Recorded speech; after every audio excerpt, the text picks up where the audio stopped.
Hello students, आपका हमारे channel the light में स्वागत है। स्टूडेंट्स, आज हम NIOS बोर्ड राजनीति विज्ञान का अध्याय 1 पढ़ने वाले हैं। स्टूडेंट्स, आज हम जिन बिंदुओं पर बात करेंगे उसमें है कि हम इसके अर्थ को समझेंगे, राजनीति विज्ञान एक विषय के रूप में इसका विकास किस प्रकार हुआ उसके बारे में बात करेंगे, राजनीति विज्ञान और राजनीति में क्या अंतर है इसको देखेंगे, राजनीति विज्ञान का क्षेत्र क्या है, राज्य क्या है, सरकार और नागरिक क्या होता है, स्वतंत्रता और इसकी सुरक्षा और न्याय व्यवस्था को हम देखेंगे। स्टूडेंट्स, जैसा कि इस अध्याय का नाम है राजनीति विज्ञान अर्थ व क्षेत्र, यानी सबसे पहले हम इसके अर्थ को जानेंगे कि इसका अर्थ क्या है, इसका मीनिंग क्या है। तो दो तरीके से हम इसके अर्थ को पहले समझते हैं। राजनीति विज्ञान जो है, पहले इसका अर्थ अलग था और आज की दृष्टि में राजनीति विज्ञान का अर्थ थोड़ा बदल गया है, इसमें बदलाव हो चुका है। तो जो राजनीति विज्ञान को दो तरीके से देखेंगे, एक परंपरागत दृष्टि से क्या राजनीति विज्ञान था और आज आधुनिक दृष्टि से राजनीति विज्ञान क्या है। स्टूडेंट्स, आपको यहाँ एक बात ध्यान देनी है कि यहाँ जो राज्य शब्द हुआ है, प्रयोग हुआ है, वो एक देश के लिए प्रयोग हुआ है, यानी हम भारत को देश ना कहकर भारत को राज्य कहेंगे, अमेरिका को देश ना कहकर राज्य कहेंगे। राजनीति विज्ञान की भाषा में हमेशा देश को राज्य लिखा जाता है, ठीक है। तो आपको ये बात ध्यान देनी है, जब भी राज्य शब्द का प्रयोग हो तो यानी हम देश की बात कर रहे हैं। तो अब हम देखते हैं कि पारंपरिक दृष्टि से, यानी पहले राजनीति विज्ञान क्या था, राज्य और सरकार का अध्ययन, यानी देश के बारे में और सरकार के बारे में जानना। यानी हम देखते हैं कि अलग अलग राज्य यानी अलग अलग देश में अलग अलग व्यवस्थाएं हैं, वहाँ की सरकारें अलग तरीके से काम करती हैं, वहाँ की कानून व्यवस्थाएं अलग हैं। तो यानी अलग अलग देश की क्या क्या व्यवस्थाएं हैं उसको पढ़ना, और वहाँ की सरकारें कैसे काम करती हैं, सरकार वहाँ के नियम कानून क्या है, वहाँ का संविधान किस प्रकार है, उस सारी बातों को पढ़ना, यानी देश के बारे में अध्ययन करना और राज्य के बारे में पढ़ना राजनीति विज्ञान कहलाता था पारंपरिक दृष्टि से। और आधुनिक दृष्टि से राजनीति विज्ञान क्या है, शक्ति और सत्ता का अध्ययन है, यानी पावर और कुर्सी जो हम शब्द अमूमन यूज़ करते हैं कि जिसके राजनीति में वो व्यक्ति हैं जिनके पास शक्ति है, पावर है, कुर्सी है। तो आज जो राजनीति विज्ञान का अर्थ है कि शक्ति और सत्ता का अध्ययन करना ही राजनीति विज्ञान है। तो आपने देखा, पारंपरिक दृष्टि से राजनीति विज्ञान को राज्य और सरकार का अध्ययन करना कहा जाता था, और आज जो है राजनीति शक्ति और सत्ता का अध्ययन है। अब हम राजनीति विज्ञान के अर्थ को देख लेते हैं। राजनीति जो शब्द है वो ग्रीक भाषा के पॉलिश शब्द से बना है। इसका अर्थ है नगर और राज्य, यानी किसी नगर और राज्य के विषय में पढ़ना ही राजनीति विज्ञान है। और राजनीति विज्ञान जो है सामाजिक विज्ञान का एक हिस्सा है। जब हम छठी से 10वीं क्लास तक पढ़ते हैं तो सामाजिक विज्ञान में हम राजनीति विज्ञान, भूगोल, अर्थशास्त्र ये सब विषय पढ़ते हैं। तो ये कहीं ना कहीं सामाजिक विज्ञान का राजनीति विज्ञान एक हिस्सा है, जो कि राज्य की स्थापना, यानी कोई अलग अलग देश में जो राज्य है, कोई देश कैसे काम करता है उसके बारे में पढ़ना, साथ ही सरकार के सिद्धांतों, यानी जो अलग अलग देश हैं वहाँ की सरकारें कैसे काम करती हैं, उनके क्या क्या सिद्धांत हैं, किस प्रकार वो उनकी कार्य प्रणाली है, किस प्रकार वो कार्य करते हैं, उसके बारे में पढ़ना राजनीति विज्ञान है। यानी राजनीति विज्ञान का सीधा सीधा अर्थ जो अभी तक हमने पढ़ा कि हमें राज्य के बारे में पढ़ना, यानी कोई देश है उसके बारे में पढ़ना और वहाँ की सरकार कैसे काम करेगी उसके बारे में पढ़ना ही राजनीति विज्ञान कहलाता है। अब हम देखेंगे कि राजनीति विज्ञान का एक विषय के रूप में, एक सब्जेक्ट के रूप में इसका विकास कैसे होता है। तो सबसे पहले जो राजनीति की शुरुआत हुई, राजनीति विज्ञान की एक विषय के तौर पे शुरुआत हुई, वो यूनान के लोगों ने ईसा पूर्व की 4वीं शताब्दी से इसका अध्ययन शुरू किया। यूनान के जो महान दार्शनिक हैं प्लेटो और अरस्तु, इन्होंने राजनीति की शुरुआत की, राजनीति विज्ञान के विषय की शुरुआत की। अरस्तु ने अपनी पुस्तक पॉलिटिक्स में राजनीति विज्ञान को विस्तार से बताया है। जो अरस्तु हैं वो कहते हैं कि जो राजनीति विज्ञान है वो इसमें राज्य के संस्थान आते हैं, यानी एक परिवार एक समाज को बनाता है और समाज जो है राज्य बनाता है, यानी एक देश में अलग अलग परिवार समाज समूह रहते हैं जो राज्य बनाते हैं, एक देश को बनाते हैं। और उसी देश के बारे में पढ़ना और समझना, वहाँ की क्या कार्य प्रणाली है, वहाँ के कानून कायदे क्या हैं, उन सारी बातों को पढ़ना ही राजनीति विज्ञान है। और इस तरह से राजनीति विज्ञान विषय की शुरुआत होती है। यूनान के लोगों के बाद रोमी चिंतकों ने राजनीतिक विज्ञान को अपने तरीके से बताया। उन्होंने वैधानिक पक्ष को, यानी जो सरकार है, सरकार को कैसे काम करना चाहिए उसके बारे में बताते हुए राजनीतिक विज्ञान को बताया है। उन्होंने कहा है कि जो सरकारें हैं उनको चर्च के जो धार्मिक आदर्शों के अनुसार चलना चाहिए, जैसे जो उनके जो धर्म में बताया गया है, उनके धार्मिक आदेश जो कहते हैं उसके अनुसार सरकार को काम करना चाहिए। तो वो सरकार के कार्य को राजनीतिक विज्ञान कहते हैं, मतलब सरकार कैसे कार्य करेगी उसको राजनीतिक विज्ञान कहते हैं रोमी चिंतक। यूनानी और रोमी चिंतकों के बाद अब हम देखते हैं कि दूसरे विश्व युद्ध के बाद अमेरिका ने राजनीतिक विज्ञान जो विषय है उसके बारे में क्या बताया। उन्होंने राजनीतिक विज्ञान को बड़े व्यवहारिक पक्ष में दिखाया, यानी उन्होंने बताया है इसके अंदर चुनाव लड़ना आता है, यानी वो बताते हैं कि राजनीतिक विज्ञान जो है हम उसकी विचारधारा के बारे में बात नहीं करेंगे, हम उसके तथ्यों के बारे में बात करेंगे। यहाँ पर विचारों से ज़्यादा तथ्यों पर डाटा पे बात हुई है, डेटा पे बात हुई है कि इसमें चुनाव लड़ना आ जाता है। अलग अलग प्रतिनिधि चुनाव लड़ते हैं, चुनाव के लिए वो खड़े होते हैं और हम वोट देते हैं। जिसको ज़्यादा वोट हासिल होते हैं वो सरकार बनाता है। यानी यहाँ पर हम विचार के बारे में नहीं बात करें, यहाँ हम तथ्यों के बारे में बात करें कि जिसके वोट्स ज़्यादा होंगे वो चुनाव जीत जाएगा, वो सरकार बना लेगा। तो तीसरे पॉइंट्स पे हम बात करते हैं कि राजनीतिक विज्ञान का जो विषय की शुरुआत होती है, पहले यूनानी लोगों ने बताया कि समाज के बारे में, राज्य के बारे में अध्ययन करना राजनीतिक विज्ञान है। रोमी लोगों ने बताया सरकार को धर्म के अनुसार कार्य करना चाहिए, वो राजनीतिक विज्ञान है। और तीसरा जो पॉइंट देखते हैं हम, तो इसमें व्यवहारिक पक्ष को रखा गया कि इसमें चुनाव लड़ना आता है, जिसमें हम तथ्यों पे ध्यान देंगे कि डेटा क्या कहता है, उसके अनुसार कार्य करना राजनीतिक विज्ञान है।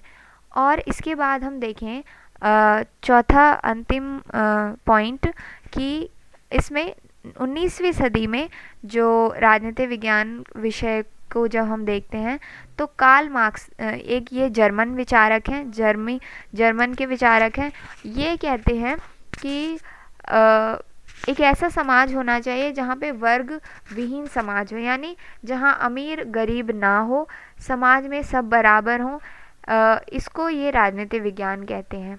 इस विषय में ये राजनीतिक विज्ञान में वर्गहीन समाज की कल्पना करते हैं जहाँ कोई भी ऊंचा नीचा ना हो, यानी सब बराबर हो।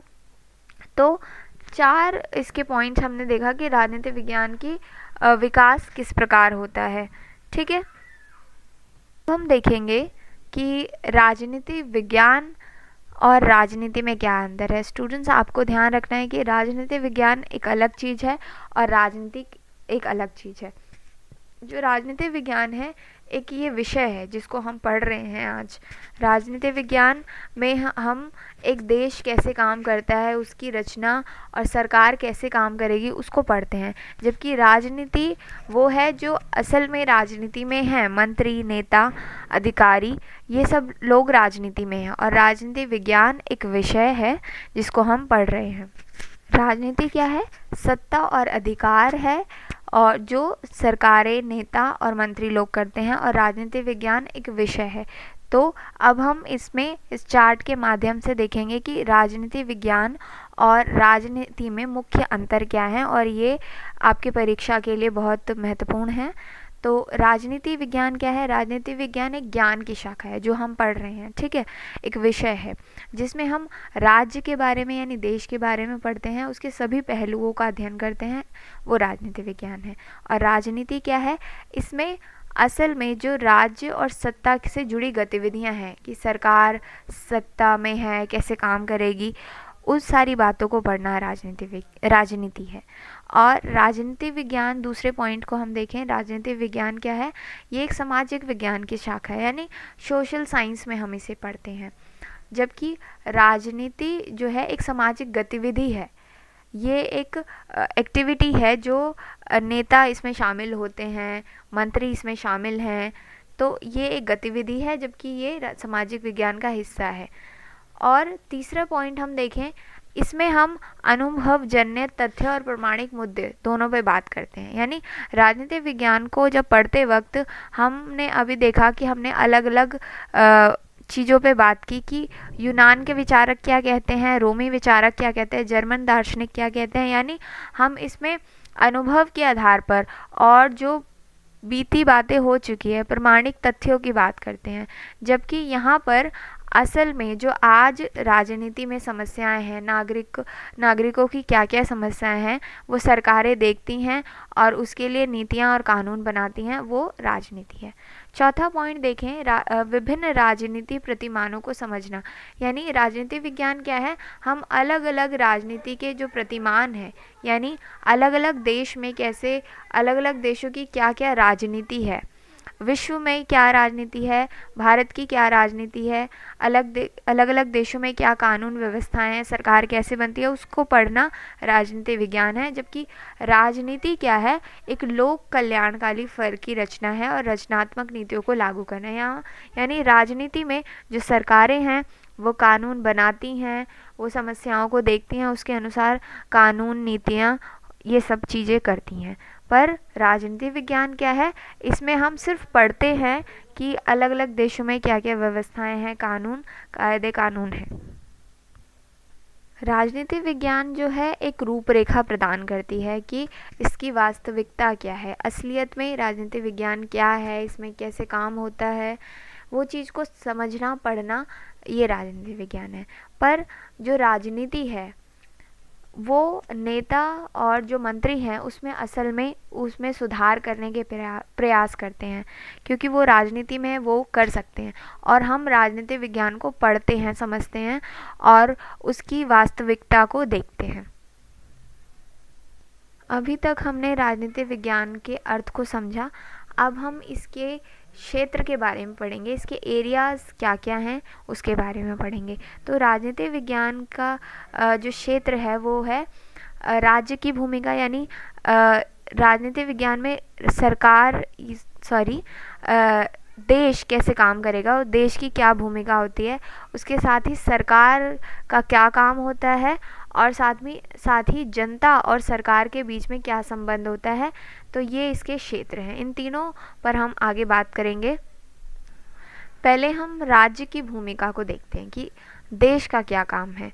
तो राज्य शब्द का पहली बार आधुनिक संदर्भ में प्रयोग इटली के राजनीतिज्ञ मैकियावेली ने किया, ठीक है।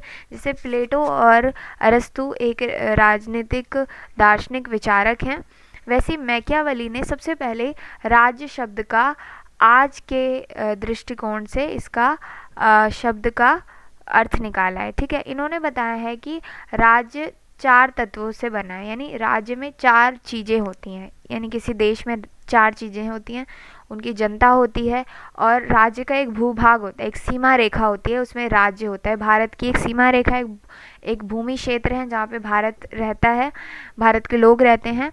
यहाँ एक अलग कायदे कानून है जो अन्य देशों से भिन्न है और यहाँ की संप्रभुता, यानी यहाँ पे लोगों को अधिकार है, स्वतंत्रता है। तो ये जो 4 चीज़ें हैं वो एक राज्य को बनाती हैं। अब हम देखते हैं कि राज्य क्या है, यानी एक देश क्या है। तो राज्य एक संगठित इकाई है, यानी यहाँ पर लोग एक होकर, संगठित होकर रहते हैं और जो एक शासन यानी सरकार के अधीन होते हैं, यानी जो सरकार कानून कायदे बनाती है उन नागरिकों के लिए, वो उसको पालन करते हैं और उसके अधीन में रहते हैं। तो ये एक संगठित इकाई है, सब एक साथ इस राज्य में रहते हैं और वो सरकार के अधीन होते हैं, सरकार के अनुसार वो कार्य करते हैं। अब अरस्तु ने क्या कहा है, जो अरस्तु अभी हमने देखा कि अरस्तु पिता कहे जाते हैं राजनीतिक विज्ञान के, वो बताते हैं कि ये राज्य है वो परिवारों तथा ग्रामों का एक संघ है, यानी परिवार मिलकर एक गांव, एक क्षेत्र, एक समाज बनाते हैं जिसका उद्देश्य पूर्ण एक आत्मनिर्भर जीवन की प्राप्ति होती है। यानी ऐसे वो राज्य की कल्पना करते हैं, जो परिवार लोग रहते हैं किसी राज्य में, वो आत्मनिर्भर रहते हैं, यानी वो अपने आप से कार्य करते हैं, स्वतंत्र रहते हैं, अपना व्यवसाय करते हैं, काम करते हैं, जिसका महत्व एक सुखी सम्मानित मानव जीवन से है। यानी राज्य में जो व्यक्ति रहता है, देश में जो व्यक्ति रहते हैं, वो परिवार रहते हैं और परिवार एक समाज बनाते हैं और वहाँ पे वो अपने जीवन जीते हैं, वहाँ पे रहते हैं, वहाँ पे अपना जीवन निर्भर करते हैं। तो इन्होंने राज्य की जो परिभाषा इस प्रकार दी है। अभी हमने देखा कि राज्य जो है एक ऐसी जगह है जहाँ पे लोग रहते हैं, जनता रहती है, वो एक सीमा क्षेत्र में रहते हैं, वहाँ अलग अलग नियम कानून होते हैं और वो एक सरकार के अधीन में रहते हैं। ठीक है, तो राज्य जो है हमारे देश में अलग व्यवस्था है, अन्य अन्य देशों में अलग अलग व्यवस्थाएं हैं। तो एक हम उदारवादी या पूंजीवादी राज्य की बात देखते हैं कि पूंजीवादी राज्य क्या होता है। ये जो राज्य है पूंजीवादी राज्य, उसको हम देखते हैं कि पूंजीवादी राज्य जो होता है वहाँ पे मानवता और सामाजिकता से ज़्यादा आर्थिक लाभ के पक्षधर हैं। यानी जो पूंजीवादी राज्य होता है वो क्या करता है कि वहाँ पे मानवता से ज़्यादा, यानी किसी इंसान की और उनके साथ नम्र व्यवहार रखने की, उनके साथ मानवता का व्यवहार रखने से ज़्यादा और अच्छे काम करने के अलावा अपने लाभ के, अपने हित के बारे में सोचा जाता है। यानी सरकार क्या करेगी, अपने लोगों के साथ जो सामाजिक व्यवहार करना है, यानी मानवता से ज़्यादा, सामाजिकता से ज़्यादा वो लाभ के बारे में सोचेगी, अपने हित के बारे में सोचेगी। ठीक है, और वहाँ कंपटीशन होगा, वहाँ स्वनियंत्रित बाज़ार होगा, यानी वहाँ पे निजी कंपनियाँ यानी प्राइवेट कंपनीज ज़्यादा होंगी, वहाँ समाज के बारे में नहीं ज़्यादा सोचा जाएगा, वहाँ निजी क्षेत्र ज़्यादा होंगे। और इस व्यवस्था की जो शुरुआत हुई थी पूंजीवादी राज्य की, वो शुरुआत हुई थी 16वीं सदी में। पश्चिमी यूरोप में वाणिज्यिक क्रांति हुई थी और क्रांति को बढ़ावा देने के लिए 18वीं सदी में औद्योगिक क्रांति के रूप में प्रसिद्ध हुई इस नई आर्थिक व्यवस्था को पूंजीवाद कहा गया। यानी कि जो ये पूंजीवादी व्यवस्था है, पूंजीवादी राज्य, जहाँ पर लाभ सोचा जाता है, यानी कोई सामाजिक हित के बारे में नहीं सोचा जाता, वहाँ पे लाभ कि हमारा लाभ हो जाए, हम सक्षम हो जाए, हम दूसरे को नहीं देखेंगे, अपने लाभ के बारे में बात करेंगे, वो पूंजीवादी राज्य। तो इसकी शुरुआत कब होती है, जब 18वीं सदी में औद्योगिक क्रांति होती है, यानी उद्योगों का विकास होता है, जब इंडस्ट्रीज़ शुरू होती हैं, वहाँ से शुरुआत होती है कि ज़्यादा से ज़्यादा हम अपने व्यापार को बढ़ाएंगे और व्यापार करेंगे, उससे हमें लाभ होगा।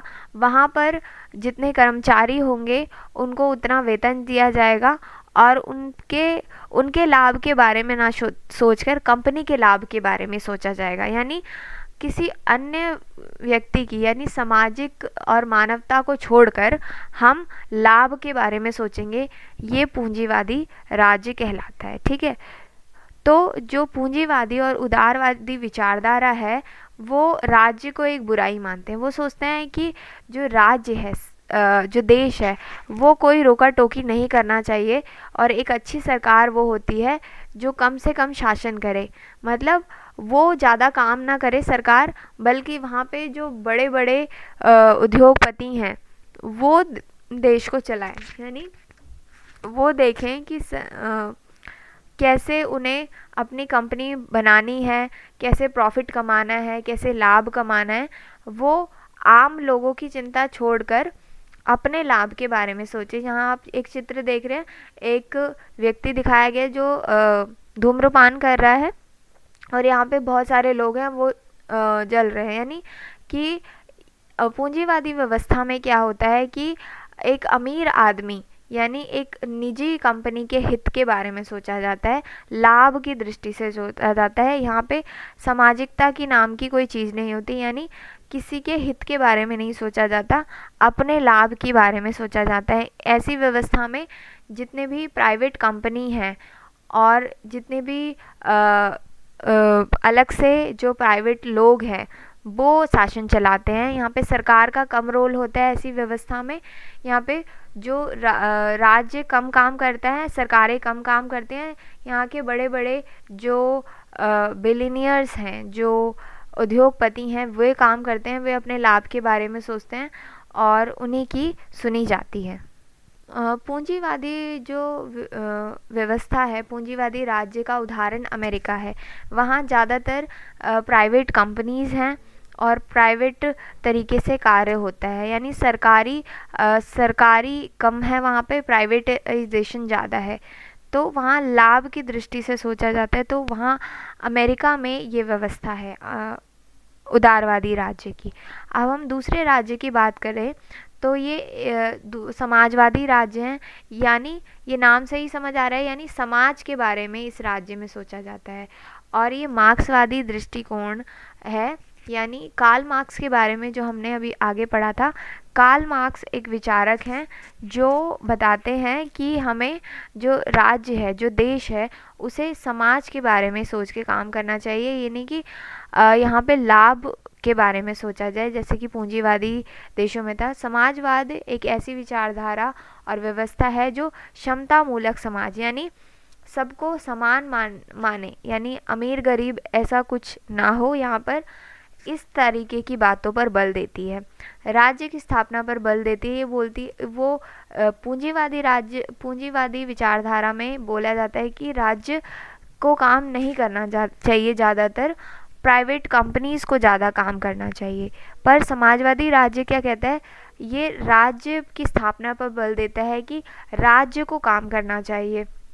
और समाजवाद का मुख्य उद्देश्य समाज की आर्थिक समानता, यानी जो समाजवादी राज्य है वो बोलते हैं कि कोई देश को, उस देश में सब अमीर गरीब समान होने चाहिए और कोई भेदभाव वहाँ पे नहीं होना चाहिए।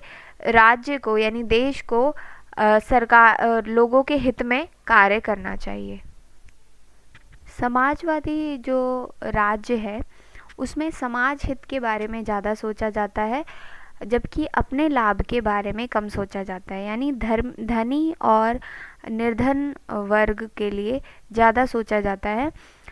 इस विचारधारा की जो नींव रखी थी जर्मन के विद्वान कार्ल मार्क्स ने रखी थी। वो उनका मानना था कि सदियों से जो धनी वर्ग है वो गरीबों का शोषण करता आया है, यानी गरीबों को हमेशा परेशान करता आया है। इनका मानना था कि राजनीति में हमेशा दो वर्ग होते हैं, एक धनी वर्ग जो शोषक वर्ग है, जो शोषण करता है, और एक निर्धन वर्ग है जो शोषित वर्ग है, जो शोषक वर्ग के शोषण का शिकार होता है, वो शोषित वर्ग है। और दोनों का जो संघर्ष है वो कभी ख़त्म नहीं होने वाला संघर्ष है। इसलिए उन्होंने एक वर्गहीन समाज की कल्पना की है, जहाँ पर कोई वर्ग ही ना हो, कोई क्लास ही ना हो, अमीर गरीब का कोई स्थान ना हो, सब बराबर हों। तो हमने जो राज्य है उसके दो रूप अभी तक देखे। एक तो पूंजीवादी राज्य जहाँ पर स्वहित की बात की जाती है, यहाँ पे यानी ज़्यादा से ज़्यादा प्राइवेट कंपनीज होंगी और वो सरकार को बोलेंगी कि सरकार कम काम करे, वहाँ करेगी, वहाँ पे ज़्यादा प्राइवेट कंपनी वहाँ पे काम करेगी। और अमेरिका में ये व्यवस्था है, यहाँ डॉलर का एक पिक्चर दे रखी है। और जब हम दूसरे राज्य की बात करेंगे वो समाजवादी राज्य है, जिसकी जो कार्ल मार्क्स की विचारधारा से प्रभावित है। इसमें समाज के बारे में ज़्यादा सोचा जाता है, जबकि पूंजीवाद में समाज के बारे में ना सोचकर अपने लाभ के बारे में सोचा जाता है। वहाँ प्राइवेट कंपनीज के हाथ में सारी व्यवस्थाएं होती है और सामाजिक व्यवस्था में यहाँ पर सरकार के हाथ में सारा कंट्रोल होता है कि वे अपने लोगों के लिए कार्य करें।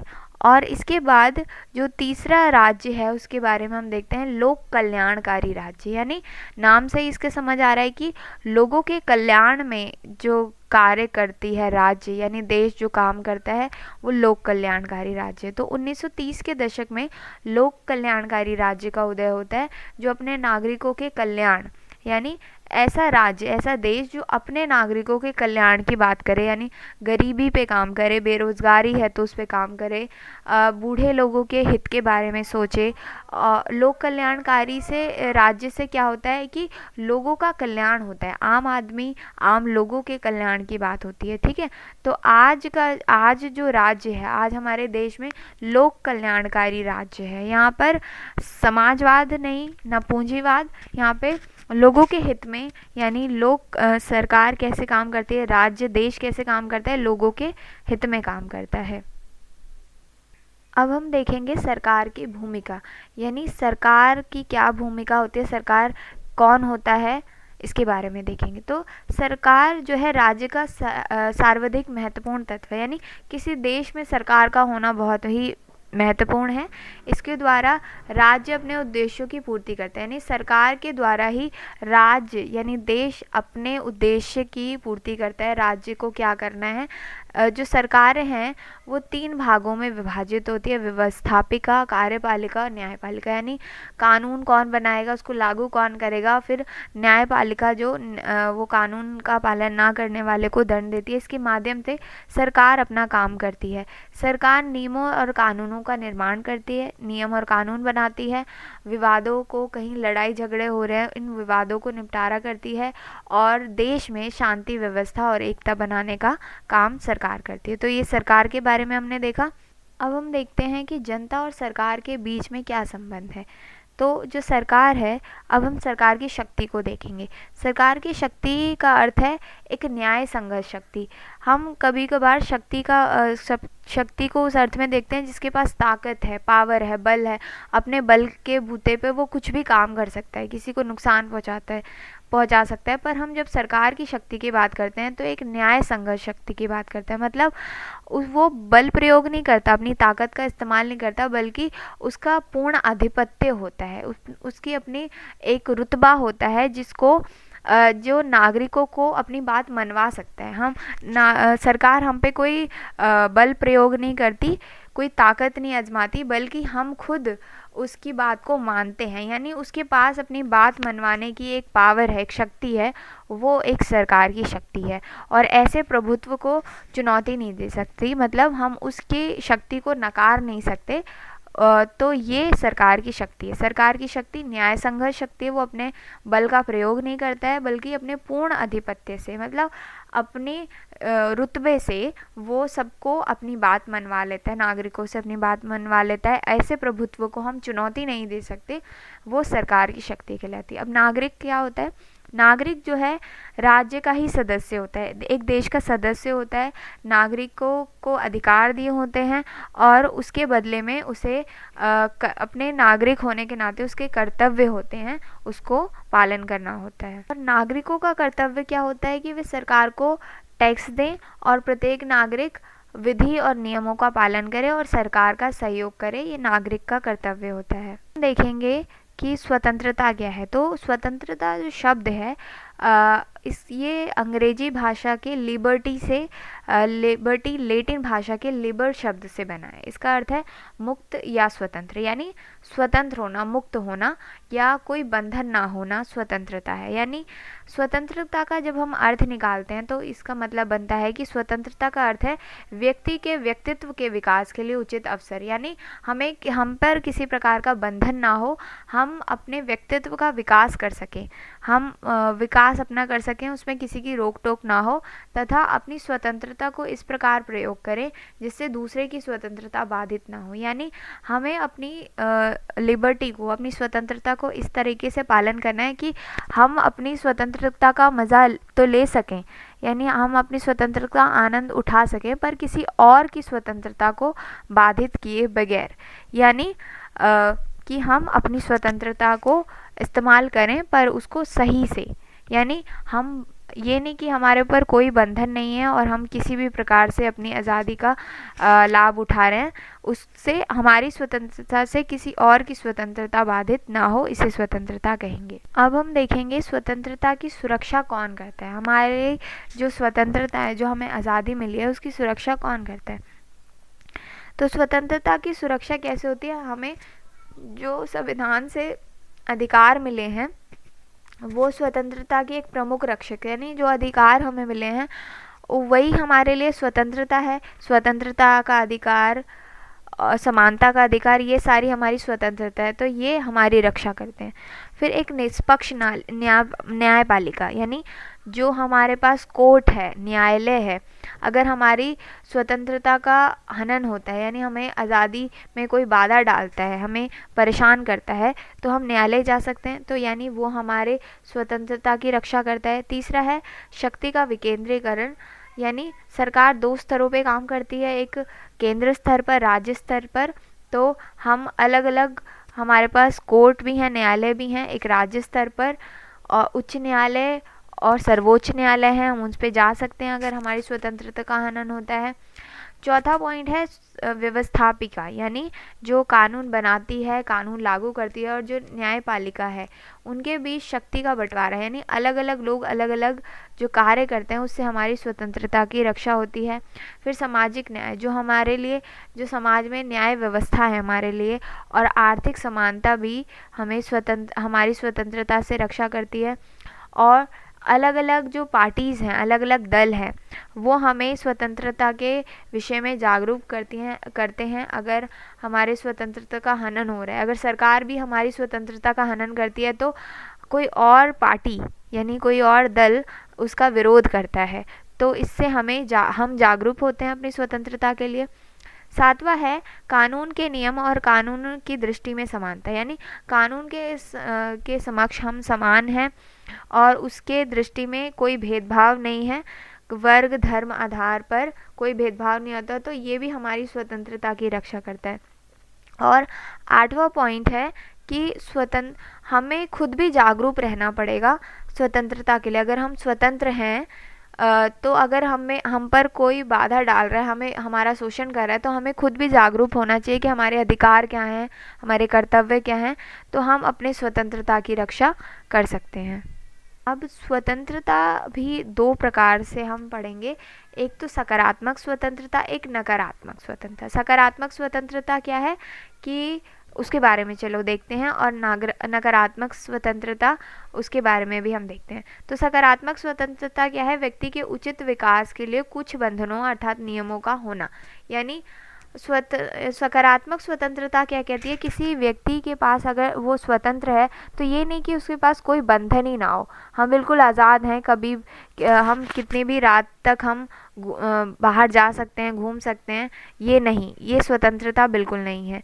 हमें एक नियम और कानून दिए गए हैं कि इतने समय तक हमें बाहर जाना है, या हमें रेड लाइट का पालन करना है, रोड के नियमों का पालन करना है, कुछ नियम कानून में बंद कर हमें अपनी स्वतंत्रता का पालन करना है, वो सकारात्मक स्वतंत्रता है। नकारात्मक स्वतंत्रता क्या है कि हमें कोई बंधन ना हो, हम जो मर्जी चाहें वो करें, वो नकारात्मक स्वतंत्रता है, यानी बंधनों का ना होना, अर्थात व्यक्ति अपनी इच्छा के अनुसार कुछ भी करने की छूट, नकारात्मक स्वतंत्रता है। ठीक है। और सकारात्मक स्वतंत्रता क्या है, कानून व स्वतंत्रता परस्पर सहयोगी। सकारात्मक स्वतंत्रता के जो विचारक है ये मानते हैं कि कानून और स्वतंत्रता में सहयोग है, दोनों एक दूसरे का सहयोग करते हैं, यानी स्वतंत्रता हमारे पास है तो हमें कुछ कानून भी है जो उसका पालन करना पड़ेगा।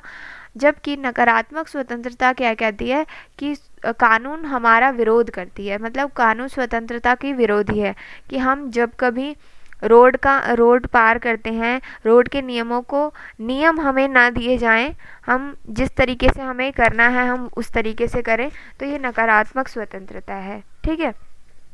फिर हम जब तीसरे पॉइंट को देखें कि सकारात्मक स्वतंत्रता क्या है, इसके अनुसार व्यक्ति के हित और समाज के हितों का कोई विरोध नहीं होता, यानी समाज के हित भी समान है स्वतंत्रता के सकारात्मक स्वतंत्रता में, और व्यक्ति के भी हित समान है। पर नकारात्मक स्वतंत्रता क्या कहती है? इसके अनुसार व्यक्तिगत हित और सामाजिक हित अलग है। ये कहता है कि समाज के अलग हित हैं और हमारे हित अलग हैं। इस पक्ष का और सकारात्मक स्वतंत्रता के पक्ष में जो लोग हैं वो मानते हैं कि व्यक्ति केवल समाज में ही स्वतंत्र रह सकता है। मतलब अगर हमारे पास समाज है, हम समाज में रहते हैं, तो समाज हमें सिखाता है कि हमें इन नियमों का पालन करना चाहिए, तो वो स्वतंत्रता है। पर इसमें नकारात्मक स्वतंत्रता कहते हैं कि समाज में रहकर हम स्वतंत्र नहीं हैं, यानी हमें बिल्कुल छूट दे देनी चाहिए, ये स्वतंत्रता है। ये नकारात्मक स्वतंत्रता में आता है। नकारात्मक स्वतंत्रता के पक्ष में जो चिंतक हैं जॉन स्टुअर्ट मिल हैं, जो मानते हैं कि जो स्वतंत्रता है, नकारात्मक स्वतंत्र, इसमें बाधा एक बुराई है। और सकारात्मक स्वतंत्रता के जो चिंतक हैं, जो पक्ष में हैं इसके, हैरोल्ड जे लास्की, इनका मानना है कि व्यक्तियों की स्वतंत्रता को कानून द्वारा सीमित किया जाता है। मतलब कुछ कुछ बंधन उनके पास होने चाहिए ताकि वे अपनी स्वतंत्रता का दुरुपयोग ना कर सके। ठीक है, अब हम देखते हैं न्याय क्या है। न्याय जस्टिस शब्द लैटिन भाषा का शब्द है जो जस्ट से उत्पन्न हुआ है। इसका अर्थ है बांधना या जोड़ना। यानी इस प्रकार हम कह सकते हैं कि न्याय जो है स्वतंत्रता और समानता जैसे मूल्यों को जोड़ना तथा इसका संश्लेषण करता है। यानी न्याय हमें कब मिलता है? जब हम स्वतंत्र हों, हमें स्वतंत्र हो हम अपने व्यक्तित्व के विकास के लिए, और हमें समान माना जाए, हमें स्वतंत्रता दी जाए और हम समान हो, तो वो चीज़ न्याय है। अब न्याय के हम पहलुओं को देखेंगे कि न्याय में क्या क्या चीज़ आती है। तो कुछ लोग मानते हैं कि न्याय जो है योग्यता के अनुसार होनी चाहिए, कि जो योग्य है उसे न्याय मिलना चाहिए। कुछ बोलते हैं कि न्याय जो है आवश्यकता और समानता है। कुछ कहते हैं कि अवसर की समानता, यानी न्याय का अर्थ है कि किसी एक व्यक्ति को ज़्यादा अधिकार ना मिले, विशेष अधिकार ना मिले। यानी जो राजा के यानी सरकार जो नेता है उसके पुत्र को ज़्यादा विशेष अधिकार ना मिले, यानी सबको समान अधिकार मिले, अवसर की समानता हो, उसे हम न्याय कहेंगे। और आखिर में है कि संपूर्ण न्याय, कि न्याय असल में क्या है, संपूर्ण न्याय कब हम कहते हैं। तो ये पक्ष योग्यता और आवश्यकता दोनों को स्वीकार करता है। ये मानते हैं कि न्याय का मतलब है योग्यता भी हम देखें उसकी, और उसकी आवश्यकता क्या है, दोनों को स्वीकारें। जॉन रॉल्स इस सिद्धांत में इस वर्ग में आता है। वो बताते हैं, जॉन रॉल्स, कि न्याय एक परिवर्तनशील धारणा है। यानी पहले न्याय का अर्थ कुछ और होगा, आज इसका अर्थ कुछ और बदलता जाता है समय के अनुसार। पहले राजा हुआ करता था, राजा न्याय करता था, पर आज न्यायपालिका है, वो न्याय करती है, वो दोनों पक्षों को देखती है। तो न्याय का अर्थ समय के अनुसार बदलता जाता है, और न्याय का सीधा अर्थ है समानता की दृष्टि से सबको देखना, और साथ ही स्वतंत्रता देना न्याय है। अगर उनके स्वतंत्रता का हनन होता है तो वो न्यायालय में जाएं और न्याय पा सकें। ठीक है, तो आशा है कि आप तो इस चैप्टर को समझ गए होंगे। आप इस चैप्टर को अच्छे से पढ़ें, और एक दो बार अगर आप को समझ नहीं आया, आप दोबारा से वीडियो को प्ले करें और आपको ये चैप्टर अच्छे से समझ आ जाएगा। धन्यवाद।